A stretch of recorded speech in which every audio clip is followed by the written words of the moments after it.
పరీక్షా ప్రశ్న పత్రాలను పల్లి బఠానీలలాగా కోట్ల రూపాయలకు అమ్ముకొని విద్యార్థుల జీవితాలలో చీకటిమయం చేసినందుకు ఈనాడు ఈ ధర్నా కార్యక్రమాన్ని చేపట్టినాం. మిత్రులారా, ఢిల్లీ నడి వీధుల్లో జంతర్ మంతర్ నుంచి చలో పార్లమెంట్ మార్చ్ కార్యక్రమాన్ని ఏ రాజకీయ పార్టీనో రాజకీయ పార్టీల కార్యకర్తలు తీసుకోలేదు. నీట్ పరీక్షలు, నీట్ అంటే ఎంబీబీఎస్ బీడీఎస్ ఇతర డాక్టర్లు కావాలని ఇంటర్మీడియట్ పూర్తి చేసుకున్న పరీక్షలు పూర్తి చేసుకొని డాక్టర్లు కావాలని కేంద్ర ప్రభుత్వం నిర్వహిస్తున్న పోటీ పరీక్షలో లక్షలాది మంది దేశం నలుమూలల యువకులు యువతులు ఈరోజు ఆ పరీక్షలు రాశారు. వాస్తవంగా డాక్టర్లకు అందరికీ జాతీయ స్థాయిలో పోటీ పరీక్షలను నిర్వహించి జాతీయ స్థాయిలో మెడికల్ కాలేజీల్లో ఉన్న ఖాళీ సీట్లను ఇందులో ర్యాంకులు సాధించిన పిల్లలకు డాక్టర్లుగా ఎంబీబీఎస్లో బీడీఎస్లో ఇతర శాఖలలో ఇతర తరగతుల్లో అడ్మిషన్లు ఇవ్వాలి. దానికోసము రాష్ట్రాల వారీగా కాకుండా కేంద్ర ప్రభుత్వమే స్వయంగా చట్టాన్ని సవరించి 2016 నుంచి పోటీ పరీక్షలు నిర్వహిస్తుంది.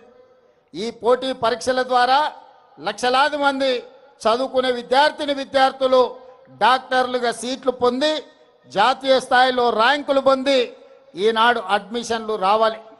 అలాంటి నీట్ పరీక్షల్లో ప్రశ్న పత్రాలను రాజస్థాన్లో, మధ్యప్రదేశ్లో, ఉత్తరప్రదేశ్లో ఎక్కడెక్కడైతే కేంద్ర ప్రభుత్వం భారతీయ జనతా పార్టీ అధికారంలో ఉందో ఆయా రాష్ట్రాలలో ఈ ప్రశ్న పత్రాలను కోట్ల రూపాయలకు తెగనమ్ముకొని వేలాది కోట్ల రూపాయలు భారతీయ జనతా పార్టీకి సంబంధించిన నాయకులు ఈనాడు సొమ్ము మూటగట్టుకొని పిల్లల జీవితాలతో చెలగాట మాడిన దాన్ని చూడి ఉండబట్టలేక లక్షలాది మంది విద్యార్థుల జీవితాలతో చెలగాట మాడుతున్న కేంద్ర విద్యాశాఖ మంత్రి ధర్మేంద్ర ప్రధాన్ రాజీనామా చెయ్యాలి అని దేశం నలుమూలలో ఉన్న యువకులు ఢిల్లీ జంతర్ మంతర్లో కదము దొక్కి ధర్మేంద్ర ప్రధాన్ రాజీనామాను డిమాండ్ చేసి గత కొన్ని రోజులుగా ఈ డిమాండ్ నిరసన కార్యక్రమాలు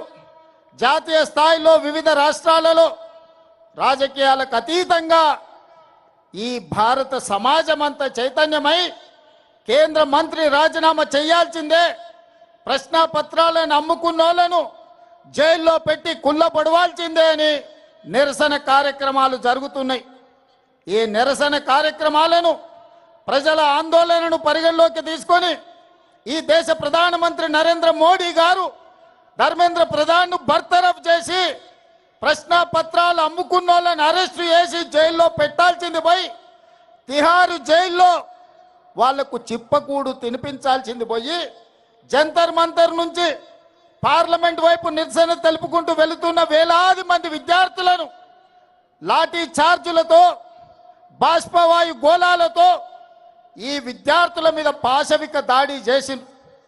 ఈ దాడుల్లో ఆడపిల్లలు వందలాది మంది తీవ్రమైన గాయాలకు లోనైనరు. ఆడపిల్లలను బట్టలు చించిండ్రు, వాళ్ళ గొంతు నులిమిండ్రు. మగపిల్లల్ని తలకాయలు బలగొట్టిండ్రు, చేతులు ఇరగొట్టిండ్రు. ఇవాళ వందలాది మంది ఆసుపత్రుల్లో ఈరోజు చికిత్స పొందుతున్నారు. పదుల సంఖ్యలో విద్యార్థులు మాయమైనరు, వాళ్ళని పోలీసులు ఎత్తుకపోయినరా, బీజేపీ నాయకులు కిడ్నాప్ చేసిండ్రా, ఈరోజు తెలియని పరిస్థితి.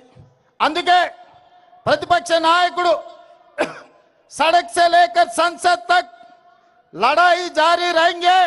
जो जिन लोग विद्या